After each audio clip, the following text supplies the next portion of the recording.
Shalom, selamat pagi Bapak Ibu dan Saudara yang dikasihi Tuhan. Bersyukur sekali kepada Tuhan hari ini kita kembali beribadah di rumah Tuhan. Dan hari ini hari yang penuh dengan sukacita. Apakah Bapak Ibu merasakan itu? Amin. Mari berikan kemuliaan bagi Tuhan. Kita akan memperhatikan firman Tuhan pada pagi hari ini.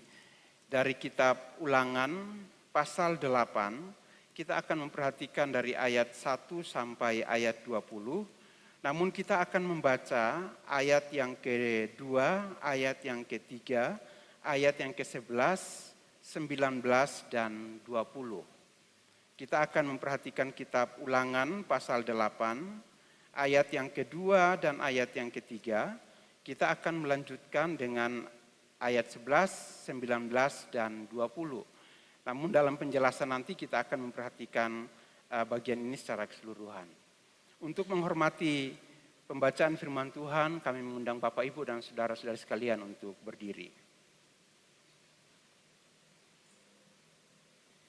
Inilah firman Tuhan bagi kita sekalian pada pagi hari ini.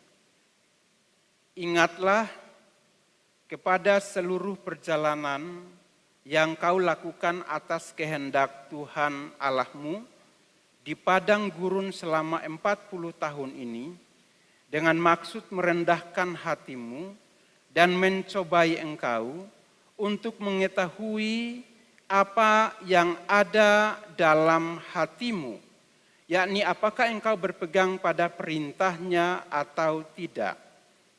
Jadi ia merendahkan hatimu, membiarkan engkau lapar dan memberi engkau makan mana yang tidak kau kenal dan yang juga tidak dikenal oleh nenek moyangmu, untuk membuat engkau mengerti bahwa manusia hidup bukan dari roti saja, tetapi manusia hidup dari segala yang diucapkan Tuhan. Ayat yang ke-11, hati-hatilah supaya jangan engkau melupakan Tuhan Allahmu dengan tidak berpegang pada perintah, peraturan, dan ketetapannya yang kusampaikan kepadamu pada hari ini. Ayat 19-20, tetapi jika engkau sama sekali melupakan Tuhan Allahmu dan mengikuti Allah lain, beribadah kepadanya, dan sujud menyembah kepadanya, aku memperingatkan kepadamu hari ini bahwa kamu pasti binasa. Seperti bangsa-bangsa yang dibinasakan Tuhan di hadapanmu, kamu pun akan binasa, sebab kamu tidak mau mendengarkan suara Tuhan Allahmu. Mari kita berdoa. Kami aminkan firman Tuhan yang kami terima daripada Tuhan. Kami aminkan bahwa firman Tuhan adalah firman yang hidup. Dan Roh Kudus akan memimpin kami sekalian di saat firman Tuhan diberitakan. Hamba berdoa agar semua jemaat Tuhan dengan keadaan mereka masing-masing, mereka dapat mendengar suara Tuhan dan Roh Kudus memimpin mereka, menolong mereka supaya mereka pun melakukannya dalam hidup setiap hari. Hamba-Mu yang memberitakan firman Tuhan, Hamba-Mu ada dalam keterbatasan dan kelemahan. Hanya Engkau Tuhan yang dapat memampukan hamba-Mu untuk memberitakan kebenaran-Mu. Berbicaralah kepada kami semua, dalam nama Tuhan Yesus kami berdoa. Haleluya, amin. Silakan duduk. Bapak Ibu yang dikasihi Tuhan, hari ini saya memberikan tema kehadiran Tuhan dalam kesusahan dan kebahagiaan umatnya. Sekali lagi tema kita itu adalah kehadiran Tuhan dalam kesusahan dan kebahagiaan umatnya. Kalau kita mendengar ungkapan bahwa hidup ini sama seperti roda kehidupan. Ungkapan ini saya dengar dari orang tua saya sejak saya bertumbuh. Jadi seorang remaja ketika mendengar mereka duduk bercerita atau memberi nasihat pada kami, mereka selalu berkata bahwa hidup itu sama seperti roda yang berputar. Hari ini biru ada di bawah, kemudian dia akan berpindah dan suatu saat dia juga akan berpindah tempat. Demikian juga warna yang lain. Ungkapan ini hendak menggambarkan bahwa hidup manusia itu kadang baik, kadang ada dalam keadaan yang tidak baik. Kadang sehat, kadang sakit. Padahal kita itu berharap hidup itu bahwa aku sehat terus. Itu harapan kita. Tapi kita harus berhadapan bahwa suatu saat kita mengalami kelemahan dalam fisik kita. Kita sakit. Kita berusaha, kita berdagang. Kita mau supaya usaha kita itu terus berkembang dari waktu ke waktu. Tetapi ada masanya di mana pasar kok kita sepi banget.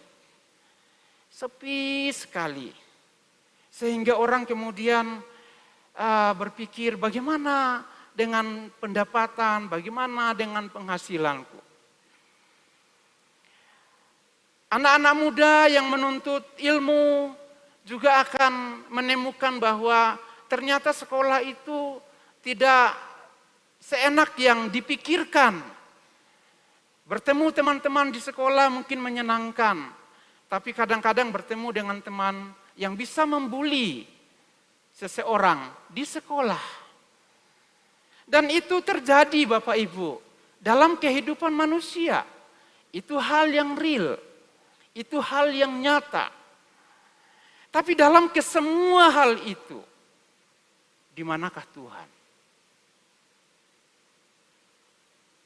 Dalam segala sesuatu yang kita hadapi, dalam roda kehidupan itu, di manakah Tuhan? Apakah Tuhan meninggalkan kita?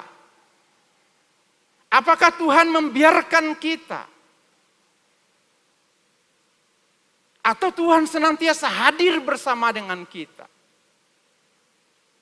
Hari ini Bapak Ibu yang dikasih Tuhan. Dengan tema kehadiran Tuhan dalam kesusahan dan kebahagiaan hidup kita. Kita akan melihat bagaimana firman Tuhan menunjukkan kepada kita bahwa dalam segala keberadaan hidup kita, Tuhan selalu ada bersama dengan kita. Dan itulah yang membuat kita senang ketika menyanyi. Yesus kaulah sahabat, na na na na na na na. Hatiku bergembira, sukacitaku penuh. Dalam segala keadaan kita, dalam segala keadaan Bapak, Ibu, dan Saudara sekalian, ada Tuhan yang bersama-sama dengan kita. Tapi bagaimana kita bisa memahami kehadiran Tuhan itu di dalam kehidupan kita? Kita akan perhatikan Bapak Ibu yang dikasihi Tuhan. Kehadiran Tuhan dalam kesusahan umatnya. Kalau kita memperhatikan bagian firman Tuhan ini, dan kita memperhatikan bagaimana Tuhan menuntun umat Israel ketika mereka keluar dari tanah Mesir menuju tanah perjanjian. Firman Tuhan di ayat yang kedua mengatakan bahwa ingatlah kepada seluruh perjalanan yang kau lakukan atas kehendak Tuhan. Artinya bahwa perjalanan umat Israel dari Mesir menuju tanah Kanaan dengan semua rutenya itu ada di dalam kehendak Tuhan. Bapak Ibu, saya mengajak Bapak Ibu untuk memperlihatkan rute perjalanan umat Israel dari Mesir menuju ke tanah Kanaan. Kalau Bapak Ibu melihat arah ini, maka warna ungu ini adalah rute perjalanan mereka selama 40 tahun dari Goshen, Ramses, ini kota-kota yang dibangun dari wilayah Mesir menuju ke wilayah di sini, tanah Kanaan. Dari sudut kiri sampai ke kanan posisi saya. Dan Bapak Ibu akan melihat ini ada warna oranye. Warna oranye ini adalah jarak terdekat. Jadi kalau mau melihat hal ini Bapak Ibu, kalau melihat rute perjalanan ini, umat Israel kalau dari Mesir menuju ke tanah Kanaan, itu jaraknya hanya 169 jam. Atau itu jarak saya lihat di Google Map ya Bapak Ibu, pakai jalan kaki. Sekitar 7 hari, 1 minggu saja mereka sampai. Jarak terdekat. Tetapi dalam kehendak Tuhan, umat Israel itu harus berjalan, berputar-putar dari Mesir menuju ke tanah Kanaan dalam jangka 40 tahun. Jangka waktu yang sangat panjang sekali. Tapi Bapak Ibu yang dikasih Tuhan, kalau memperhatikan firman Tuhan, maka ketika Tuhan mengizinkan perjalanan itu harus ditempuh selama 40 tahun, itu karena ada maksud Tuhan, yakni menguji hati umatnya. Tuhan ingin tahu hati umatnya. Dan kalau kita memperhatikan hal ini Bapak Ibu, kenapa Tuhan mau melihat hati umatnya? Karena hati manusia, firman Tuhan dalam Amsal pasal 4 ayat yang ke-23, bahwa hati manusia itu adalah sumber kehidupan. Dalam teologi perjanjian lama, hati manusia itu menunjukkan manusia itu sendiri. Makanya dikatakan bahwa seperti air mencerminkan wajah, demikianlah hati manusia mencerminkan manusia itu sendiri. Jadi Tuhan mau, kehendak Tuhan itu adalah melihat hati umatnya. Apa yang mau dilihat Tuhan? Bagaimana Tuhan melihat intelektual mereka, pemahaman mereka, pengertian mereka akan Tuhan. Bagaimana mereka berpikir tentang Tuhan. Tuhan juga ingin tahu bagaimana perasaan mereka dengan Tuhan. Ketika berada di dalam situasi sulit, Tuhan juga mau melihat bagaimana mereka itu menunjukkan kehendak mereka, yakni mengambil keputusan-keputusan penting, yang mana keputusan-keputusan itu adalah keputusan yang harus sesuai dengan kehendak Tuhan. Jadi, untuk tujuan ini Bapak Ibu, untuk tujuan ini firman Tuhan mengatakan bahwa Tuhan merendahkan hati dan menguji umatnya. Jadi kalau memperhatikan bagian ini, Tuhan merendahkan hati itu berarti bahwa Tuhan memperlakukan dengan keras. Atau Tuhan sedang melatih umatnya. Supaya apa? Mereka mempunyai hati yang sesuai dengan standar Tuhan.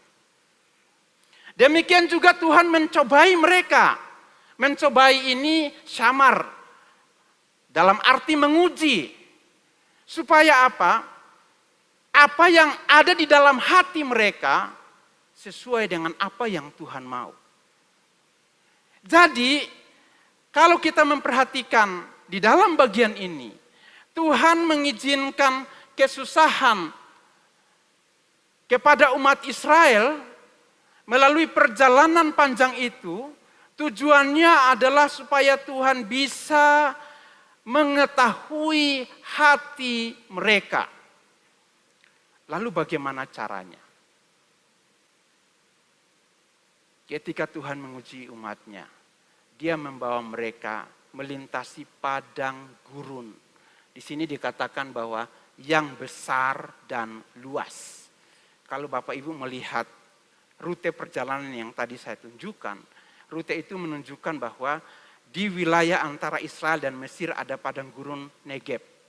Lalu mereka menuju ke bagian selatan, itu juga adalah padang gurun. Di sana daerah berpasir.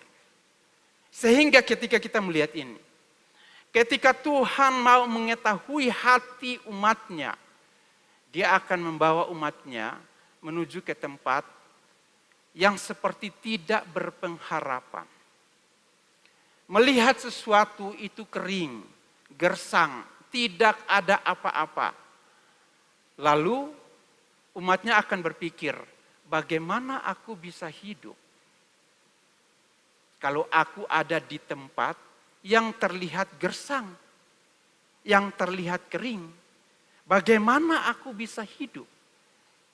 Disitulah secara kehendak dia harus mengambil sebuah kehendak.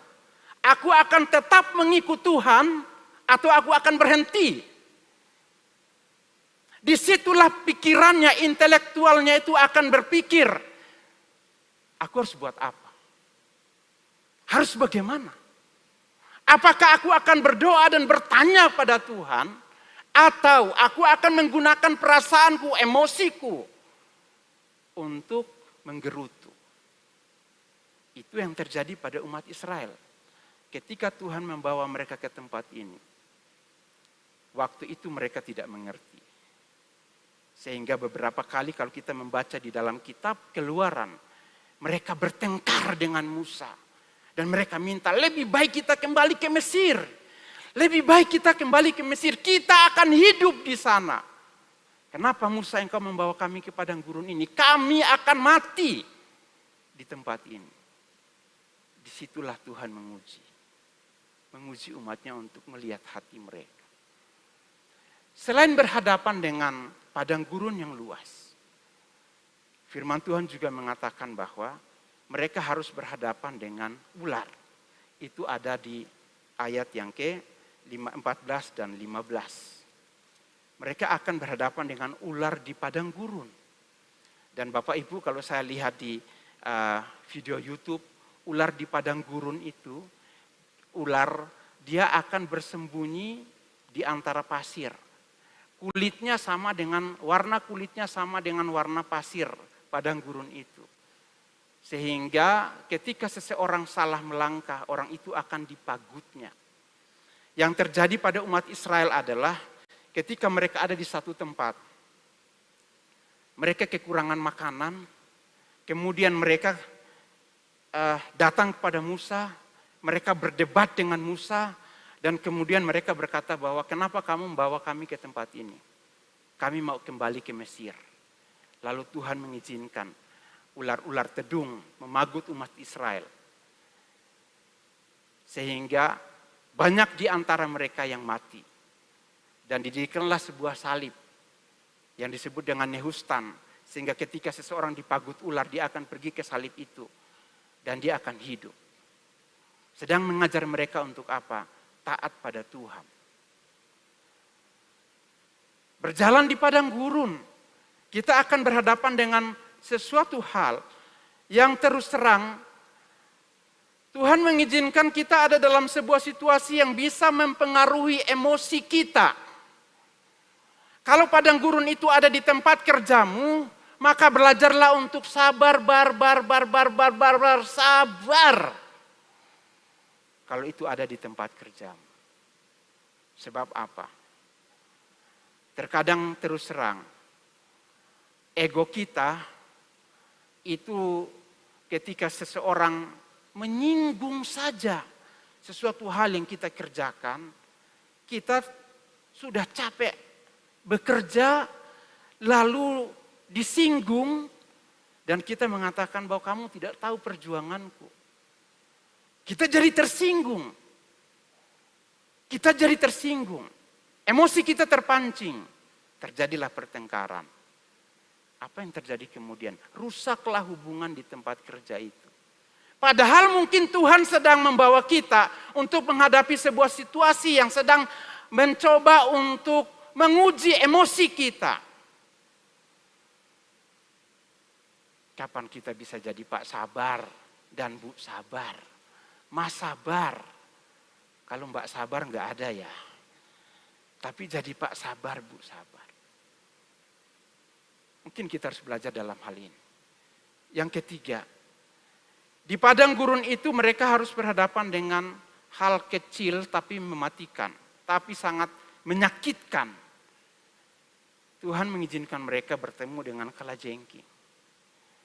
Saya lihat kalajengking di Jawa ini kalajengking yang besar.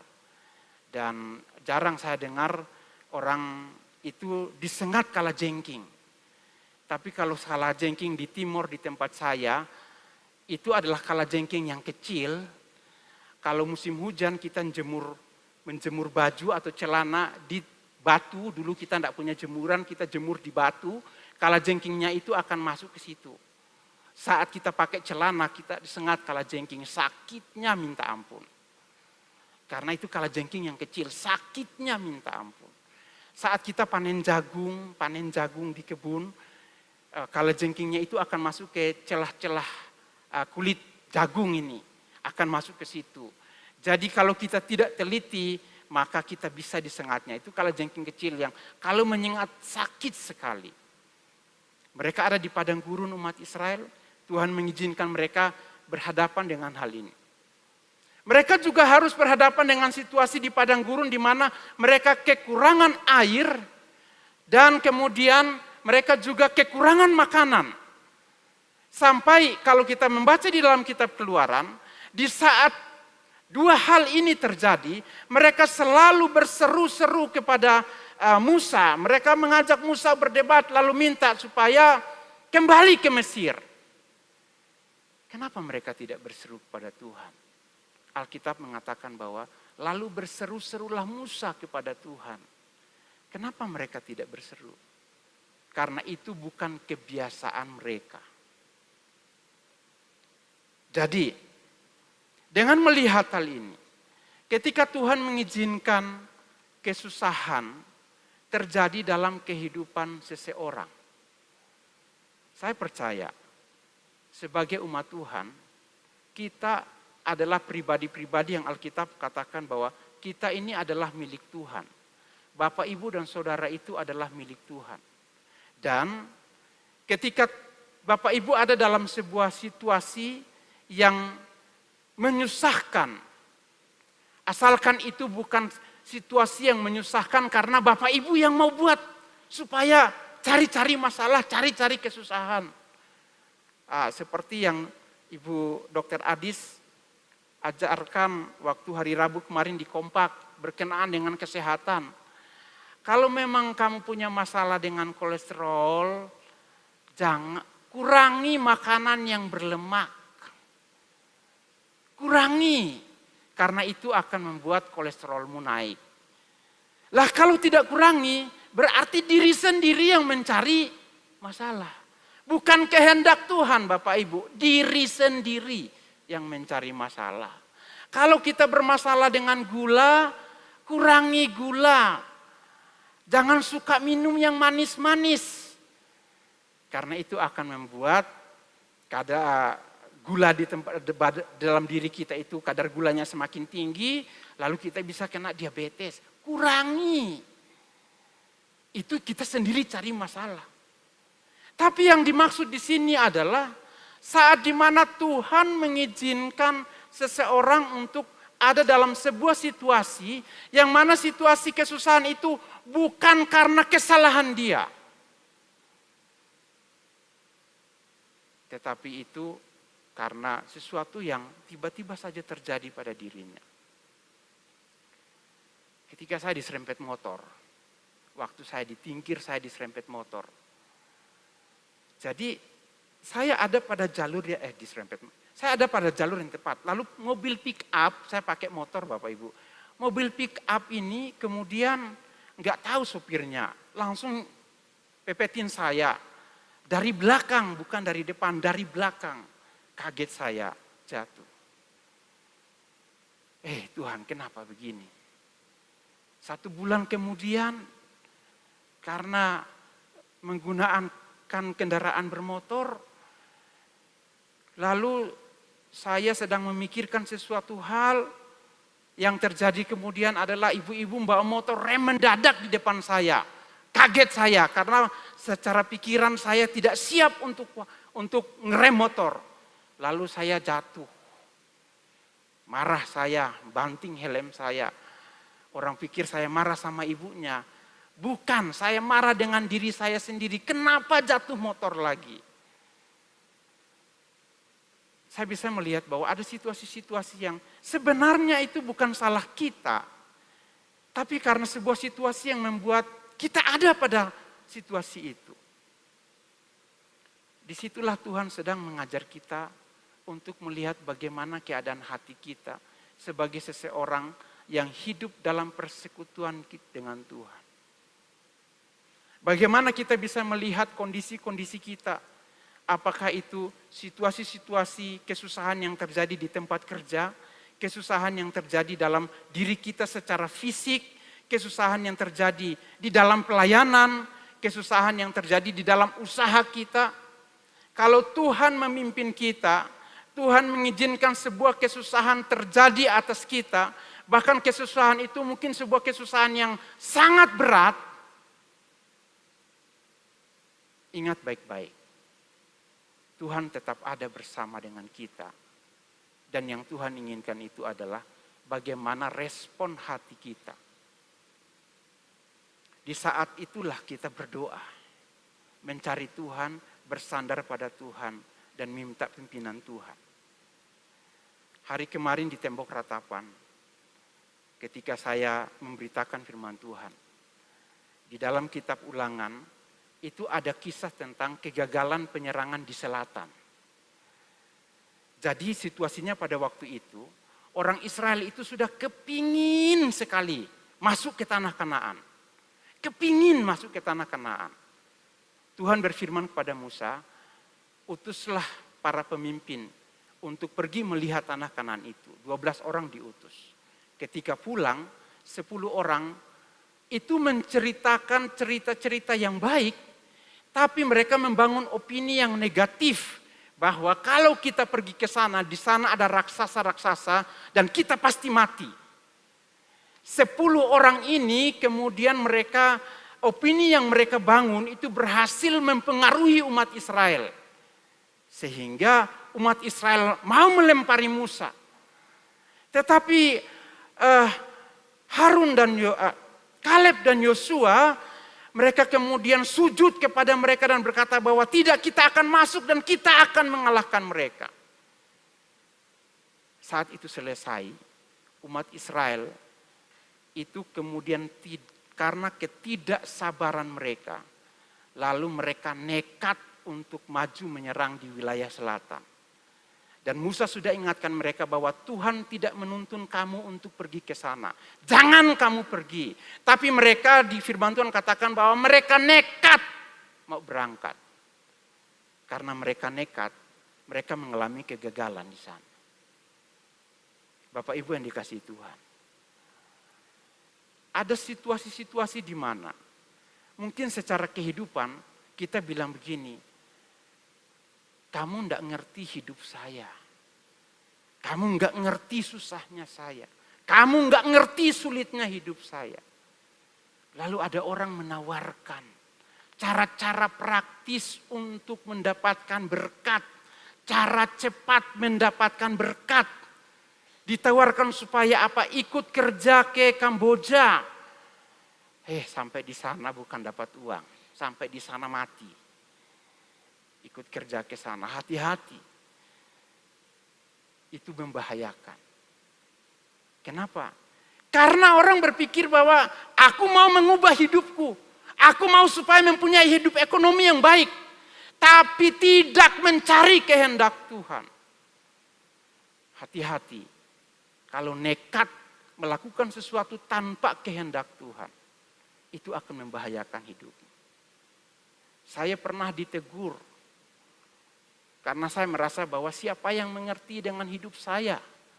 Siapa yang tahu betapa pahitnya hati saya ketika saya ada di tempat pelayanan? Siapa yang tahu? Tidak ada yang tahu. Hanya Tuhan yang tahu. Karena hati saya seperti itu, saya mau mengubah hidup saya dengan cara saya sendiri. Dengan maunya saya sendiri. Saya diingatkan oleh seseorang, jangan kamu lakukan itu. Saya marah. Saya marah. Kenapa? Sesuatu hal yang baik yang saya mau lakukan untuk hidup saya lalu kamu halang. Gak boleh halangi saya marah. Sampai 3 bulan saya tidak mau ngomong. Karena apa? Saya dilarang. Tuhan kasih cara menegur saya. Ketika saya bekerja, Tuhan pakai cara itu untuk menegur saya. Saya keraskan hati saya, gak mau Tuhan. Karena saya susah, saya bilang. Tapi Bapak Ibu tahu, hasil apa yang saya dapatkan kemudian? Semua yang saya inginkan itu gagal total. Gagal total. Saya pikir saya akan jadi miliarder karena menjual kayu gaharu. Saya pikir saya akan jadi miliarder karena baca postingan itu, kalau lihat di internet itu rasanya itu saya seperti mau melayang. Saya tanya ke jemaat-jemaat, kamu punya kayu gaharu, yuk kita suntik. Ini nilai jualnya bagus. Saya nggak pikir panjang lagi Bapak Ibu, nggak ada pikir panjang lagi. Yang saya pikir adalah kesusahan saya harus teratasi. Saya harus punya hidup yang baik, saya harus punya uang. Ketika orang mengingatkan saya bilang nggak perlu ingatkan saya tahu apa yang mau saya buat. Sikap nekat itu merusak hidup saya. Kenapa? Tuhan ada sebenarnya. Tuhan ingatkan saya, Cak jangan lakukan itu. Tidak usah kamu lakukan, tidak usah cari kekayaan. Cukup kamu hidup dengan iman saja. Bagi orang lain mereka bisa berusaha, mereka bisa dapat itu. Itu mereka. Tapi kamu cukup, kamu iman saja, berdoa saja Tuhan pasti tolong kamu. Saya nggak mau. Saya mau mengikuti cara saya sendiri. Dan itu membuat gagal. Kenapa? Sebagai seorang hamba Tuhan, saya juga punya hati. Tetapi perhatikan Bapak Ibu, dalam hubungan saya dengan Tuhan, saya ngotot dengan Tuhan, saya ngambek dengan Tuhan, saya nggak mau. Apa Tuhan tidak melihat hati saya? Tuhan tahu hati saya. Tapi sifat daging saya, sifat manusia saya itu yang membuat saya ngotot.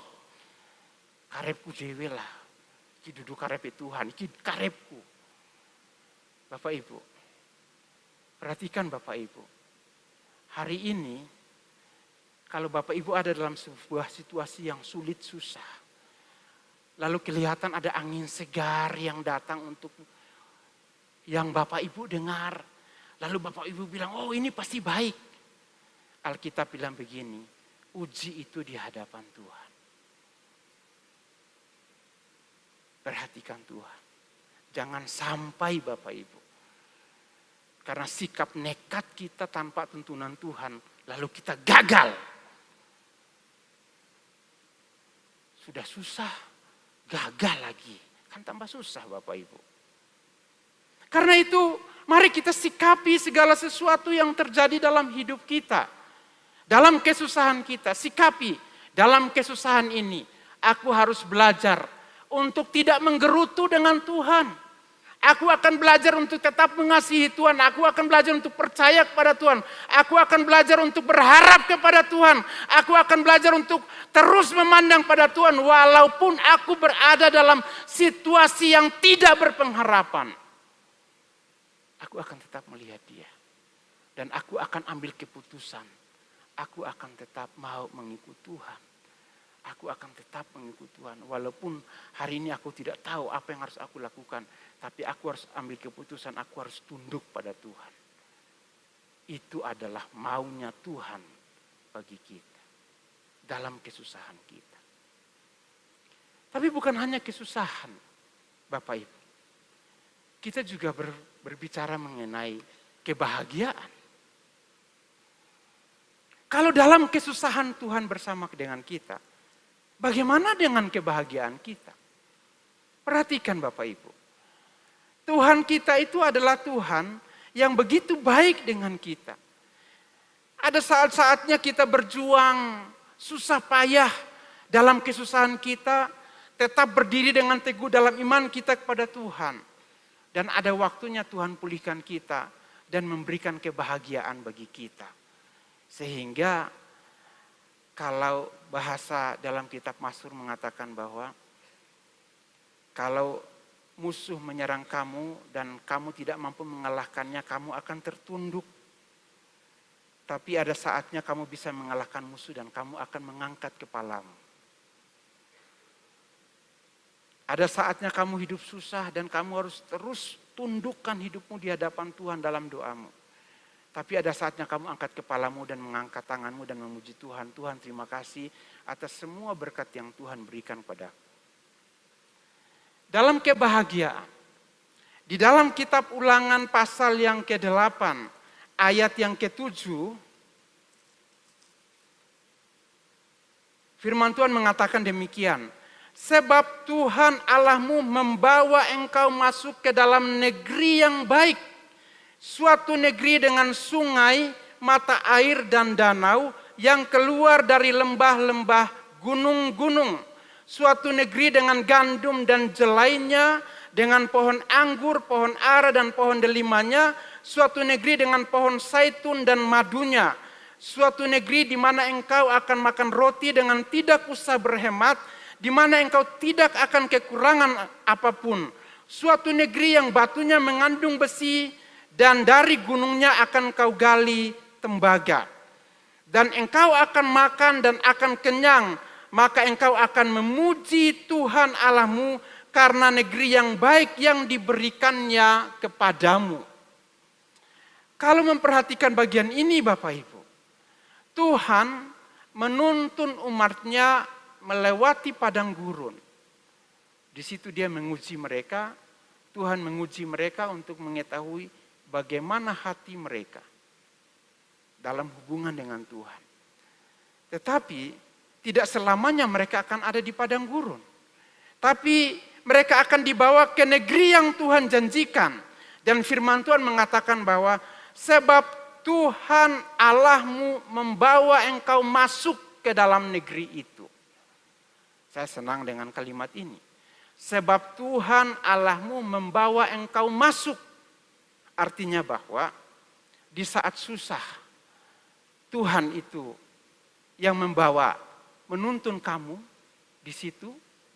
Tapi di saat menuju pada kebahagiaan, dia Tuhan yang sama, yang ada, yang membawamu untuk mencapai tempat itu. Melihat orang-orang tua di masa sekarang yang kalau anaknya mau sekolah tapi tidak punya biaya. Padahal sekolah itu penting. Tapi ada orang tua yang mengatakan bahwa aku memang tidak mampu. Tapi Tuhan memimpin anak saya. Dengan cara apa? Menyediakan penolong. Supaya anak saya bisa sekolah. Anak saya bisa kuliah. Biaya kuliah yang sangat mahal sekali, apalagi kalau masuk di UKSW. Ya, kalau masuk di Stefa, biaya kuliahnya masih murah. Yang mau kuliah di Stefa, sumonggo. Bapak Ibu yang mau kuliah PAK Teologi yang berdiam di kota Salatiga, satu SKS 125.000. Sangat murah sekali dibanding di UKSW sangat mahal sekali. Biaya pembangunan di Stefa itu cuma 500.000. Kayak sekarang 1 juta. Kalau UKSW Fakultas Teologi 25 juta. Itu sudah separuh dari uang kuliah di Stefa itu selama 4 tahun. Kita murah. Tapi bukan murahan Bapak Ibu. Nah, Tuhan itu memimpin, menuntun. Menuntun supaya apa? Bisa kuliah. Bukan hanya di Stefa, tapi di sekolah yang lain sesuai dengan apa yang menjadi tuntunan Tuhan bagi pribadi itu. Orang bersaksi bahwa Tuhan menuntun, Tuhan membawa. Sehingga keluarga-keluarga ketika dipikat bersaksi bahwa anakku itu bisa sekolah karena Tuhan. Dia tahu kesusahanmu, dia tahu kesulitanmu, dia tahu kesukaranmu, dia tahu kekuranganmu. Tapi dalam persekutuanmu dengannya, dia Tuhan menuntun kamu supaya anak-anakmu bisa punya masa depan yang baik. Dia yang membawa anak-anakmu untuk melihat bahwa ada kelimpahan hidup di depan, di dalam Tuhan. Itulah yang Tuhan lakukan bagi umat Tuhan, sehingga umat Tuhan bisa melihat kebahagiaan. Tetapi Bapak Ibu yang dikasihi Tuhan, di saat kebahagiaan itu sudah diraih, sudah diperoleh, sudah didapatkan, dengar baik-baik firman Tuhan. Hati-hatilah supaya jangan engkau melupakan Tuhan Allahmu. 3 kali di dalam pembacaan kita di dalam kitab Ulangan pasal 8 ini, 3 kali ada pengulangan kalimat yang sama. Jangan sampai engkau melupakan Tuhan Allahmu. Pada saat apa? Ketika hidup sudah berhasil, tidak lagi berpegang pada perintah Tuhan, tidak lagi berpegang pada peraturan Tuhan, tidak lagi berpegang pada ketetapan Tuhan. Ketika hidup itu sudah berhasil, orang itu tidak mau lagi menundukkan dirinya kepada Tuhan, tidak mau lagi menundukkan dirinya kepada firman Tuhan.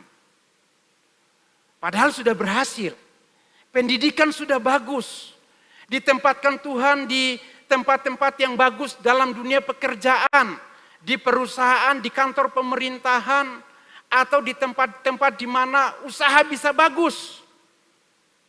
Tetapi di situ orang mulai menggelapkan uang. Di situ orang mulai melakukan korupsi. Di situ orang mulai melakukan kecurangan, mencari keuntungan pribadi. Kenapa itu bisa jadi? Apakah Tuhan melupakan dia di masa itu? Tuhan tidak melupakan dia. Tapi perhatikan Bapak Ibu. Ketika Tuhan menguji umatnya, Tuhan mau supaya mereka punya hati yang tunduk pada Tuhan. Bagian dari hati yang tunduk pada Tuhan itu adalah umat Tuhan harus mengambil keputusan yang sesuai dengan kehendak Tuhan. Artinya apa? Di tempat-tempat di mana orang bisa melakukan kecurangan dan kita ada di tempat itu, kita akan bilang tidak. Aku tidak. Aku tidak. Aku tidak mau. Kenapa? Karena disitulah kita menunjukkan kehidupan sebagai seorang yang punya hubungan yang dekat dengan Tuhan. Bukan selamanya orang yang bekerja di kantor Bapak Ibu. Tapi asisten rumah tangga. Asisten rumah tangga, apa yang kalian lakukan itu sangat berarti bagi sebuah keluarga. Asisten rumah tangga, apa yang kamu kerjakan bagi sebuah keluarga itu sangat berarti. Tapi sebagai asisten rumah tangga ingat, ada jam tangan majikan yang 3M. Jangan sampai kemudian jam tangan itu ditukar dengan jam tangan palsu. Hanya untuk memperkaya diri. Itu kan kejadian kemarin di Jakarta. Sebab apa? Tuhan menempatkan Anda ada di satu tempat, supaya di tempat itu Anda bisa menikmati hidup dan menikmati kebahagiaan dari hasil apa yang Anda kerjakan. Tapi bukan berarti di tempat itu Anda melakukan kecurangan. Anda melakukan penipuan. Bukan. Itu tidak sesuai dengan kehendak Tuhan. Karena itu firman Tuhan memperingatkan, hati-hatilah supaya engkau tidak melupakan Tuhan di tempat di mana kamu bekerja. Tapi perhatikan, hati-hatilah supaya engkau jangan menjadi sombong. Ketika apa? Ketika engkau bisa makan. Bisa makan. Alkitab yang kita baca ini mengatakan bahwa engkau makan sampai kenyang. Dulu makan itu irit-irit. Tapi sekarang kamu bisa makan kenyang. Dulu kalau belum punya uang makan mie ayam saja cukup, soto 5.000 cukup. Cukup kan Bapak Ibu? Cukup.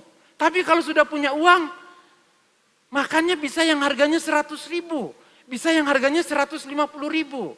Ya nggak apa-apa. Karena apa? Kita bisa menikmati semua berkat yang Tuhan berikan kepada kita. Nggak ada salah. Kalau mampu membeli ya nggak apa-apa. Tetapi dalam hal itu jangan sampai engkau menjadi sombong dan melupakan Tuhan Allahmu. Engkau bisa membangun rumah. Dulu rumahnya gubuk saja, bolong sana, bolong sini. Ya, gubuk full AC seperti itu. Tapi sekarang engkau bisa membangun sebuah gubuk yang baik. Firman Tuhan bilang, jangan sombong. Dulu kamu tidak punya harta. Kamu nggak punya apa-apa. Emas, perak, mobil, motor nggak punya. Wis aku hidup koyok ngene wae, aku hidup koyok ngene wae. Wis pasrah. Tapi ternyata dalam hubunganmu dengan Tuhan, kepasrahanmu kepada Tuhan, Tuhan mengangkat kamu menjadi seorang yang berhasil dalam hidup. Kalau sudah berhasil dan punya ini, firman Tuhan katakan bahwa di tempat kebahagiaanmu, jangan lupakan Tuhan. Jangan lupakan Tuhan. Jangan lupakan Tuhan. Kamu bisa melakukan sesuatu ketika Tuhan mulai memberkati. Saya dengar ada anak-anak Tuhan yang dulu hidup susah, sekarang diberkati Tuhan. Mereka bisa dapatkan semua ini. Bisa dapatkan semua ini. Bisa makan kenyang, bisa punya rumah yang baik. Mereka juga punya harta. Tapi apa yang mereka lakukan? Dalam apa yang mereka miliki, mereka ikut mendukung pekerjaan Tuhan. Sebab apa? Berkat yang mereka terima, itu adalah berkat yang berasal daripada Tuhan. Dan kemudian sekarang mereka mengucap syukur dan membagikan berkat itu kepada yang membutuhkan. Itu adalah orang yang tidak melupakan Tuhan. Tetapi perhatikan juga Bapak Ibu. Dalam kebahagiaanmu, jangan sampai engkau melupakan Tuhan Allahmu dan tidak beribadah kepada Tuhan. Seperti ayat yang ke-19 dan ayat yang ke-20. Tapi jika engkau sama sekali melupakan Tuhan Allahmu dan mengikuti Allah lain, beribadah kepadanya dan sujud menyembahnya, aku memperingatkan kepadamu pada hari ini, kamu pasti binasa. Hari-hari ini, lihat orang-orang yang berhasil dalam hidupnya. Mereka orang Kristen yang berhasil dalam hidupnya. Mereka meninggalkan Tuhan. Kita bisa lihat di YouTube. Kita bisa lihat di media online. Kita bisa lihat di TikTok. Dan mereka tidak merasa bersalah. Merasa bahwa pilihan mereka setelah mereka meninggalkan Kristus itu lebih baik. Saya baca bagian ini. Hari ini kamu mendapatkan semuanya. Tapi firman Tuhan bilang, kamu pasti binasa. Kamu dapat semua itu. Kamu dapat kebahagiaan duniawi itu. Tapi kamu pasti binasa. Kamu pasti binasa. Karena meninggalkan Tuhan. Tuhan Yesus mengajarkan kita hal ini. Ketika dia dicobai di padang gurun. Dia ada dalam situasi lapar. Iblis datang dan mencobai dia. Kamu anak Allah bisa mengubah batu ini menjadi roti. Dan Tuhan Yesus mengatakan bahwa tidak. Manusia hidup bukan dari roti tapi dari setiap firman yang keluar dari mulut Allah. Iblis membawa dia memperlihatkan semua kekayaan duniawi. Dan Tuhan bilang kamu harus tunduk pada Allah. Semua yang ada di dunia ini. Tuhan bisa mengaruniakan pada kita. Tapi bukan berarti kemudian ketika kita dapat, kita lalu meninggalkan Tuhan. Kalau kita meninggalkan Tuhan Bapak Ibu, kita sama seperti motor ini. Saat kesusahan, saat Bapak Ibu senang, Bapak Ibu meninggalkan Tuhan, sama seperti ban motor yang lepas dari asnya. Tidak ada gunanya lagi. Apa bisa dipakai? Apa bisa? Enggak bisa dipakai. Apakah ada gunanya? Enggak ada lagi gunanya. Dia akan berguna ketika bannya dipasang kembali, maka ini bisa dipakai. Dalam kesusahanmu, jangan lepas dari Tuhan. Dalam kesenanganmu, jangan juga lepas daripada Tuhan. Engkau harus selalu ada dalam Tuhan, karena kehadirannya senantiasa nyata dalam hidup. Kenapa ini terjadi Bapak Ibu? Karena firman Tuhan mengatakan bahwa kita seperti ranting pokok anggur yang melekat dengan pokoknya, yaitu Kristus Yesus. Kalau kita lepas dari pokoknya, kita tidak bisa menghasilkan buah. Saat kita susah, saat kita senang, dalam segala keadaan kita harus tetap melekat dengan Tuhan. Saat Tuhan menguji hati kita, tetaplah melekat dengan Tuhan. Jangan biarkan dunia ini menyilaukan matamu dan kemudian engkau meninggalkan Tuhan. Firman Tuhan mengatakan bahwa engkau pasti binasa. Hari ini saya mengajak Bapak Ibu, mari kita semua dalam segala keadaan kita tetap melekat dengan Tuhan yang memimpin kehidupan kita. Amin.